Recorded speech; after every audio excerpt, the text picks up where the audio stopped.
Antoinette Gull, vous êtes sénatrice écologiste de Paris. Avant de revenir sur tous ces sujets de l'actualité, on va regarder les unes de la presse régionale. Il y a beaucoup de unes consacrées au PSG encore ce matin. On va regarder celle de la Charente Libre.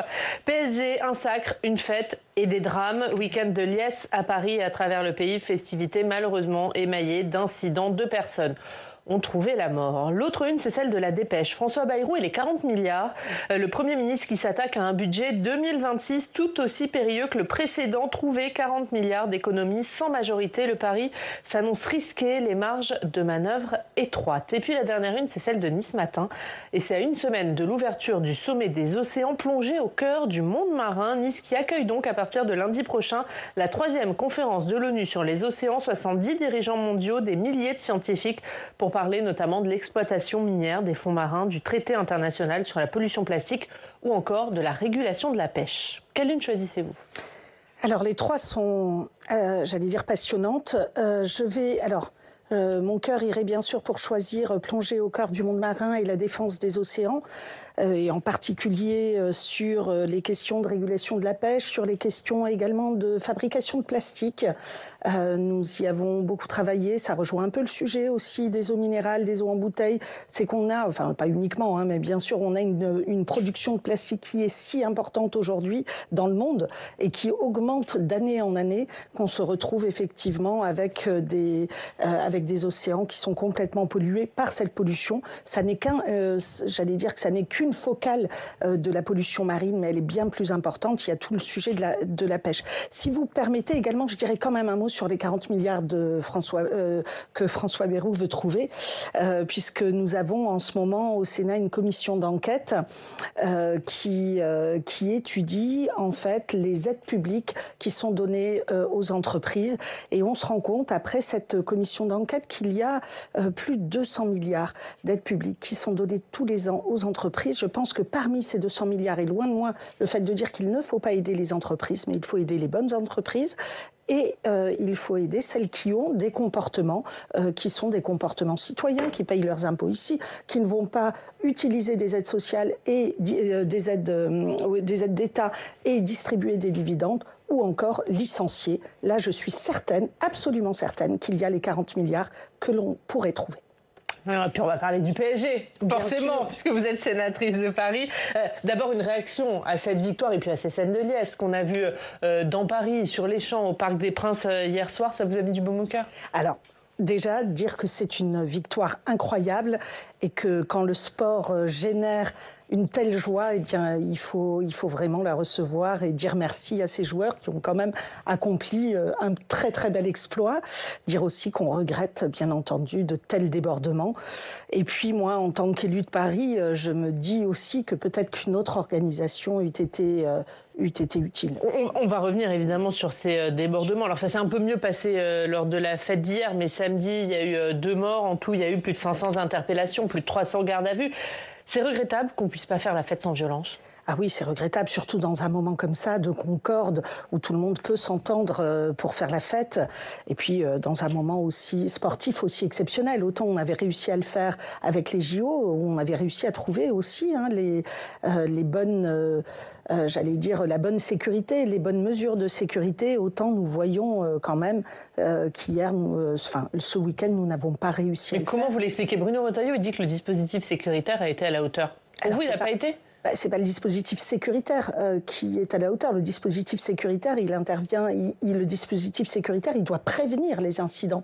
Il ne doit pas simplement intervenir après les incidents. C'est-à-dire qu'il n'y a pas eu assez de discussions en amont entre le club, entre les supporters, la ville de Paris, la préfecture de police. Bien sûr, entre le fait d'avoir des fan zones, plusieurs fan zones bien sécurisées dans Paris, par exemple, puisqu'on a eu effectivement le Parc des Princes, mais on n'a pas eu d'autres. Donc en amont, ça n'a pas été suffisamment préparé pour vous ? Je pense, moi, qu'on aurait dû avoir différents endroits de recueillement des supporters pour pouvoir faire la fête de manière encadrée. Donc pas tout concentré sur les champs ? Voilà, et pas tout concentré. Voilà, c'est ça. Exactement. Il y a une question qui se pose, parce que c'est vrai qu'il y avait des politiques qui étaient présents et à Munich et hier à l'Élysée. Il n'y avait pas Anne Hidalgo, la maire de Paris. Vrai. Pourquoi ? C'est vrai. Alors, Anne Hidalgo était sur un autre déplacement. Donc ça, vous le savez, hein, puisqu'elle était en Afrique. Après, voilà, il n'empêche... Enfin, quand même, on est maire de Paris, c'est pas tous les jours que le PSG remporte la Ligue des Champions. Il y a un autre problème derrière. Alors, il y a bien entendu, et tout le monde le sait, donc on va pas faire de langue de bois ici, il y a bien entendu un différend entre la maire de Paris et puis la tête du club, le président du club. Et bien sûr, ce différend porte sur le Parc des Princes. Donc aujourd'hui, il y a une rupture entre la mairie de Paris et le PSG. Je dirais pas une rupture, mais en tout cas, et pas le PSG. Attendez, on va quand même les dirigeants du club, parce que le PSG, je crois qu'il est dans le cœur de tous les élus parisiens, quels qu'ils soient et quelle que soit leur opinion sur la vente du Parc des Princes. Donc entre Anne Hidalgo et Nasser El Khelaifi. Voilà. Donc il y a effectivement eu cette question de la vente du Parc des Princes, hein, qui existe encore et qui effectivement peut créer des tensions. Moi, je fais partie de ces élus qui pensent que le Parc des Princes est la propriété des Parisiens et qu'il doit le rester. Et donc, effectivement, dans ce sens, je dis, il faut qu'on discute, qu'on négocie, qu'on voit quels sont les travaux qu'il y a à faire, mais non pas que l'on vende le Parc des Princes. Je pense que là, ça doit rester la propriété collective de tous les Parisiens. Et on le voit d'ailleurs, combien on voit dans les éléments de liesse et de joie de ce week-end, combien c'est important pour le cœur des Parisiens. Mais est-ce que cette victoire du PSG, ça donne pas du poids aux dirigeants du PSG et aux Qataris dans ce dossier? Bien sûr que ça va donner du poids, bien entendu. Plus le club est fort, et ça on le souhaite, nous, hein, que ce soit un club fort et qui gagne, plus il aura du poids dans cette discussion. Mais je dirais que cette discussion, elle est avant tout, c'est une discussion qui appartient avant tout à Paris et à la mairie de Paris. Est-ce qu'il faut une consultation citoyenne avant la fin de la mandature? Alors peut-être qu'il faudra une discussion citoyenne, mais nous avons déjà eu une discussion. À Anne Hidalgo? Non, nous avons déjà eu, nous, une discussion en Conseil de Paris. Et en Conseil de Paris, nous sommes quand même tous, et il y a eu un vote qui a été quand même très très clair sur le maintien du Parc des Princes aux Parisiens. Donc c'est ça le choix. C'est vraiment, est-ce qu'on garde ce lieu comme étant un lieu collectif, ou est-ce qu'on se dit qu'on le vend pour qu'il appartienne à un club? Moi, je crois que ce doit être un lieu collectif des Parisiens. Puisqu'on parle de Paris, demain au Sénat sera examinée la proposition de loi pour réformer le mode de scrutin à Paris, mais aussi à Lyon et à Marseille. Vous allez voter ce texte? Alors, non, on ne va pas voter ce texte, bien entendu, comme beaucoup de groupes politiques, si j'ai bien compris, au Sénat. Écoutez, réformer une loi pour une élection qui a lieu dans un an, ça n'est pas sérieux. Je le dis clairement, ça n'est pas sérieux. C'est du mépris du travail législatif. Nous ne pouvons pas voter comme ça, en urgence, une loi qui sera appliquée l'année prochaine et qui va modifier les scrutins dans les 3 plus grandes villes de France. Non, un peu de sérieux, ça ne se fait pas comme ça. Moi, la question que je pose, c'est si, effectivement, le Sénat s'oppose à cette loi PLM, Paris-Lyon-Marseille, quand même, pour nos auditeurs, nos spectateurs, dire quand même que cette loi Paris-Lyon-Marseille, en fait, ça remodèle les élections municipales de ces 3 grandes villes. Remodeler les élections municipales à un an, c'est pas sérieux, parce que ça ne nous permet pas, nous, de faire notre travail sereinement, et d'entendre, d'auditionner avec du temps tous ceux qui doivent l'être. Et puis également, on entend beaucoup de choses qui sont fausses, en fait, sur cette loi. En fait, il y a de faux arguments. On devrait, soi-disant, rétablir la même forme d'élection que toutes les élections municipales, alors qu'on introduit 25% de proportionnel, ce qui n'existe pas ailleurs, enfin de proportionnel de prime majoritaire, ce qui n'existe pas ailleurs. Donc, en fait, on voit bien que ce sont des faux arguments. Moi, je dis, on ne touche pas aux élections à un an des élections. On prend le temps. Bien sûr, il faut réformer le mode de scrutin. Il faut le réformer parce qu'il y a les métropoles qu'il va falloir aussi peut-être voter directement, faire voter directement par les habitants. Il y a plein de choses à faire, mais pas comme ça, pas dans l'urgence et pas au mépris d'une étude correcte et d'un travail correct des législateurs. Et on continue à parler de Paris. On retrouve pour ça Jacques Paquier. Bonjour Jacques. Merci beaucoup d'être avec nous, directeur de la rédaction du Journal du Grand Paris. On va parler d'un sujet qui concerne Paris, mais pas que, puisque l'Assemblée nationale a approuvé mercredi la suppression des zones à faible émission. Oui.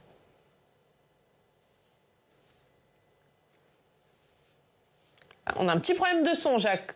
On a du mal à vous entendre. C'est l'article, pardon, ça va bien ? Et là, on vous entend, c'est bon. Il suffisait de cliquer. Oui, donc, excusez-moi. Oui, bonjour Madame la sénatrice. Bonjour. Vous savez, donc c'est un article 15 ter de la loi dite de simplification qui supprime, comme vient de le dire Oriane, toutes les ZFE, enfin qui vise à les supprimer, puisqu'elle n'est pas encore définitivement adoptée, cette loi. J'aurais voulu savoir, d'une part, ce que vous en pensez, même si j'ai un petit pressentiment, et d'autre part, vous êtes élu de la métropole du Grand Paris, qui avait adopté une politique volontariste sur le sujet. Est-ce que l'adoption de cet article l'empêche, la métropole, de mener toute politique visant à réduire les pollutions de l'air, en l'occurrence liées à la circulation de véhicules polluants? Oui. Enfin, j'allais dire, la réponse est comprise dans votre question, mais effectivement, sur cette question des ZFE, les ZFE, donc, qui permettent en fait de limiter le trafic polluant dans les métropoles, donc dans les métropoles très denses autour des grandes villes, c'est un sujet qui est important parce que c'est avant tout un sujet de santé publique. En limitant le trafic, on permet effectivement aux habitants de ces grandes villes aux habitants et voisins de ces grandes villes de mieux respirer. Et ça n'est pas négligeable aujourd'hui. J'allais presque dire ça devrait être non négociable. Mais justement, c'est la question de la négociation de ces ZFE qui est en cause aujourd'hui. C'est pas tant qu'on ait des zones à trafic limité, etc. Ça, au contraire, tout le monde est d'accord pour les avoir. C'est que ces zones doivent être accompagnées de mesures sociales importantes pour que chacun puisse y participer. Et c'est ça l'erreur du gouvernement, c'est de ne pas avoir accompagné ces ZFE de mesures sociales importantes. Et donc, plutôt que de mettre en place ces mesures sociales, aujourd'hui, on se retrouve avec des ZFE qui vont être purement et simplement supprimés. Moi, je dis, ça s'appelle jeter le bébé avec l'eau du bain. En fait, il fallait mettre des mesures sociales. C'est ça qu'il fallait faire aujourd'hui. Mais du coup, vous comprenez, à défaut de la soutenir, vous comprenez alors la position, parce que c'est l'argument principal de LFI, du RN et de quelques élus de la droite républicaine pour voter cette suppression. C'est cette fameuse rengaine qui dit que c'est une zone à forte exclusion. Vous partagez ce sentiment alors? Juste pour compléter la question de Jacques, Antoinette Bull, avant que vous répondiez, on va écouter Sébastien Chenu, qui est le vice-président du Rassemblement national, invité hier du grand jury.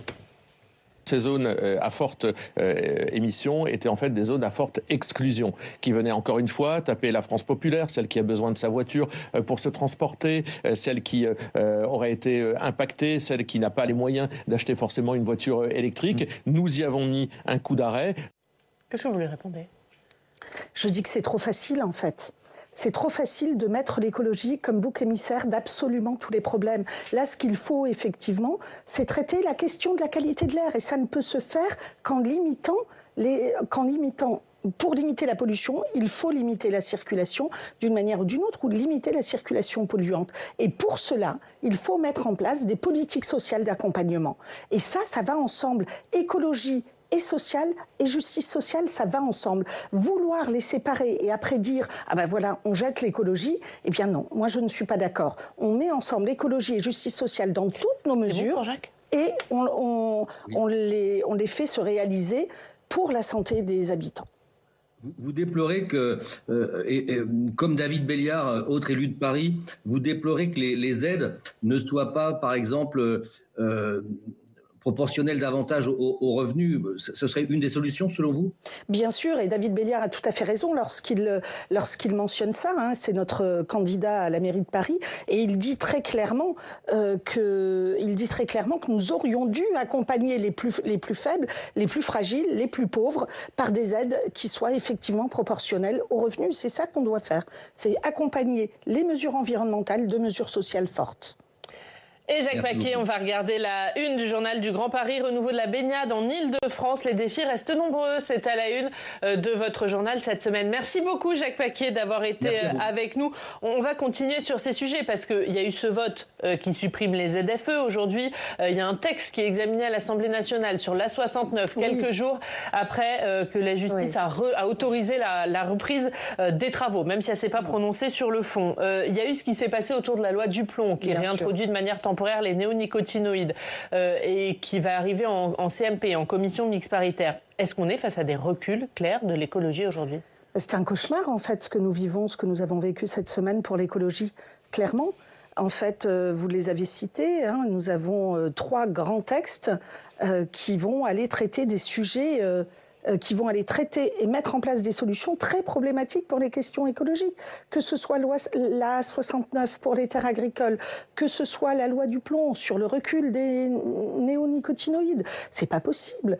Ou alors encore cette mesure sur les ZFE, ou encore sur le ZAN, dans la loi de simplification. Donc, à un moment donné... Le zéro artificialisation nette. Hein. Voilà, le zéro artificialisation nette, sur lequel on revient, alors que toutes les collectivités l'avaient mis en place. L'écologie ne peut pas être le bouc émissaire de tous les maux. En fait, nous devons avancer avec des mesures écologiques. Et il est faux de penser qu'en se passant d'écologie, on réussira à aller plus vite vers du développement. C'est pas vrai. On va droit dans le mur. Nous devons protéger le vivant. Nous avons encore quelques années où nous pouvons le faire. Et c'est maintenant qu'il faut le faire réellement. Donc là, oui, c'est pas très sérieux. Et quand on dit que l'écologie est traitée dans tous les partis, etc., on voit bien qu'en réalité, c'est pas vrai. À chaque fois qu'on peut avoir des reculs écologiques, eh bien, on les a. Les différents partis se mettent d'accord pour avoir ces reculs. Moi, je le dis clairement, nous ne devons avoir qu'une seule boussole. C'est à la fois, c'est d'allier écologie et justice sociale. Et là, nous irons mieux.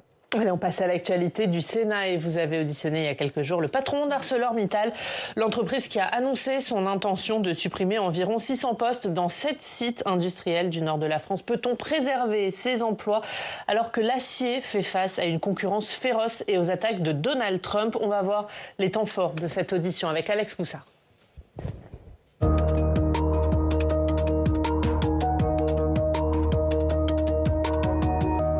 Bonjour Alex. Bonjour Ariane, bonjour Antoinette Gull. Bonjour.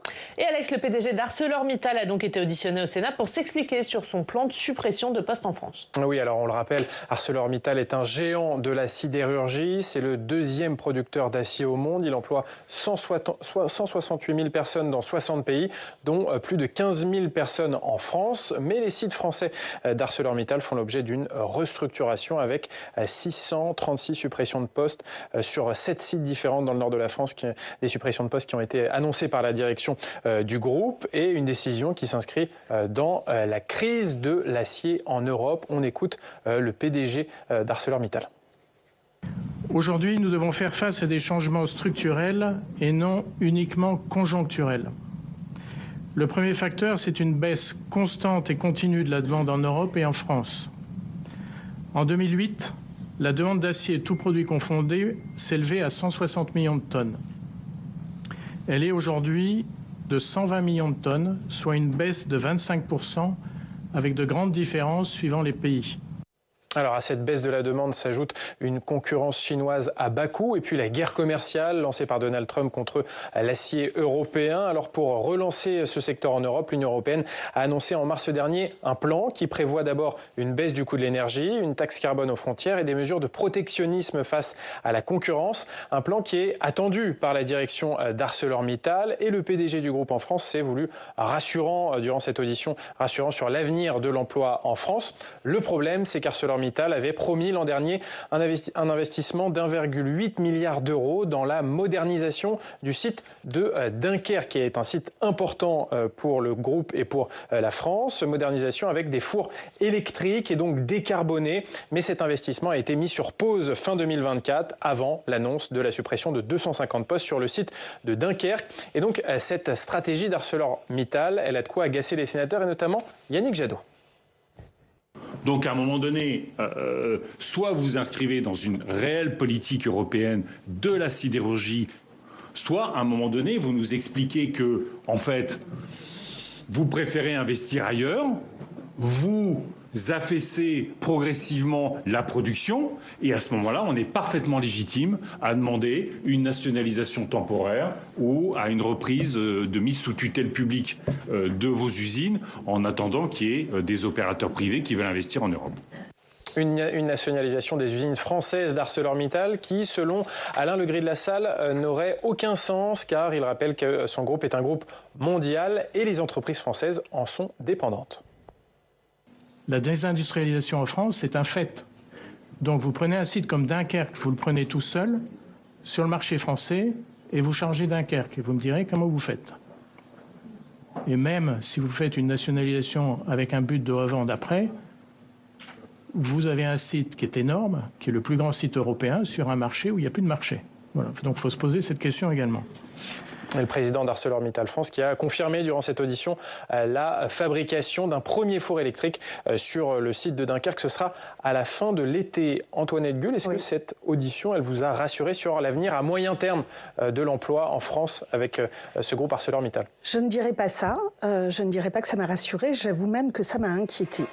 Parce qu'au-delà de tous les chiffres qui sont donnés, on sait aujourd'hui que le groupe ArcelorMittal, c'est quand même 17 milliards de bénéfices, des distributions de dividendes importants. C'est des aides publiques qui sont importantes aussi, hein, des aides publiques françaises et des aides publiques européennes qui sont importantes. Et tout ça, ça doit créer du devoir de la part d'ArcelorMittal sur les emplois. Et donc, il est absolument inacceptable qu'aujourd'hui ArcelorMittal se permette de fermer des sites et de licencier des personnes. Moi, je viens de la région de la vallée de la Fensch, d'Ayange, là où on a vu les derniers hauts fourneaux d'ArcelorMittal, pour cette région en tout cas, fermer les uns après les autres. Je peux vous dire qu'une région où le principal industriel se retire progressivement devient petit à petit effectivement une région, j'allais dire une région morte, parce que c'est très très dur à vivre pour les habitants, pour les familles, pour celles et ceux qui y travaillaient. Et donc ça, il faut en tenir compte. Ça n'est pas qu'une question financière, de gros sous, etc. Il y a une question humaine derrière.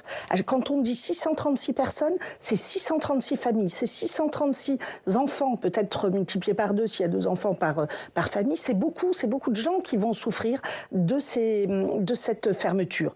Il y a eu des efforts qui ont été faits pour décarboner à la fois par la France, à la fois, j'allais dire, par l'État, parce qu'il y a eu des subventions pour ces études de recherche de décarbonation.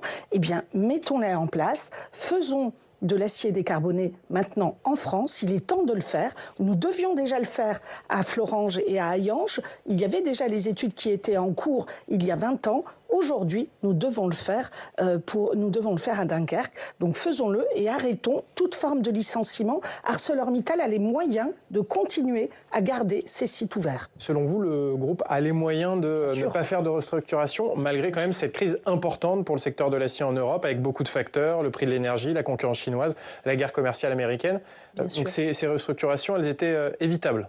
Alors, ces restructurations sont évitables. C'est un choix d'ArcelorMittal de le faire. Alors, bien sûr, peut-être avec des bénéfices moindres, ça je l'entends, mais à un moment donné, entre des dividendes aux actionnaires et de l'emploi, nous devons choisir l'emploi. Mais est-ce que ça se joue au niveau européen, comme le dit Emmanuel Macron ? Plus qu'au niveau franco-français? Non, ça se joue aussi au niveau français. Je veux dire, à un moment donné, je disais que ça se jouait aussi au niveau européen, et on voit le nombre d'aides européennes qu'a reçu ArcelorMittal, mais ça se joue aussi au niveau français, et nous devons, nous, absolument tout faire pour garder une industrie de bonne qualité en France. Nous ne pouvons pas n'être qu'un pays de service. Nous devons le faire sur absolument toutes nos entreprises. Je suis allée visiter la semaine dernière une entreprise en Meuse qui s'appelle La Meusienne et qui fabrique des tubes en acier et qui effectivement, elle aussi, aurait dû fermer et a été reprise par ses salariés. Oui, mais quand vous voyez par exemple que ce week-end, Donald Trump, il annonce qu'à partir de mercredi, après-demain, la surtaxe sur l'acier et sur l'aluminium importé passera de 25 à 50%. Oui. Donc il double les taxes. Est-ce qu'à un moment, ça pousse pas des entreprises comme Arcelor à se restructurer pour rester compétitives? Alors, il y a plusieurs choses sur ces taxes. Il faut aussi avoir une réponse, et une réponse européenne en termes de taxes. Je veux dire, on peut également, nous aussi, protéger nos marchés. Donc, c'est plutôt vers cette solution qu'il faut aller. Et puis après, effectivement, il faut garder nos entreprises. Je le redis, il faut garder nos entreprises. Le marché existe et est suffisamment important pour permettre à ArcelorMittal, encore aujourd'hui, de distribuer des dividendes et des dividendes conséquents à ses actionnaires. C'est donc bien que c'est un secteur qui est encore lucratif. Un marché qui est lucratif, mais un marché mondial, l'a précisé le patron d'ArcelorMittal France. Et donc, du coup, il a répondu à Yannick Jadot, cette menace d'une nationalisation des usines françaises d'ArcelorMittal, eh bien, ce serait une fausse bonne idée. Ce serait une fausse bonne idée, ça c'est son avis, bien entendu. Moi, je pense que s'il ne s'engage pas à garder l'ensemble des employés qui aujourd'hui travaillent sur les sites d'ArcelorMittal, eh bien ce sera une très bonne idée parce qu'avant tout, nous devons défendre l'emploi sur notre territoire et nous ne devons pas laisser les entreprises, en tout cas des entreprises qui continuent à prospérer, nous ne devons pas les laisser licencier. Merci beaucoup. Merci Alex. Merci, à tout à l'heure. On parlera des revers politiques subis par les écologistes sur différents textes ces derniers jours. Et ce sera à suivre dans une demi-heure. Merci Antoinette Gull. Merci d'avoir été notre invitée pendant cette première demi-heure. Dans 20 minutes, on reviendra également sur les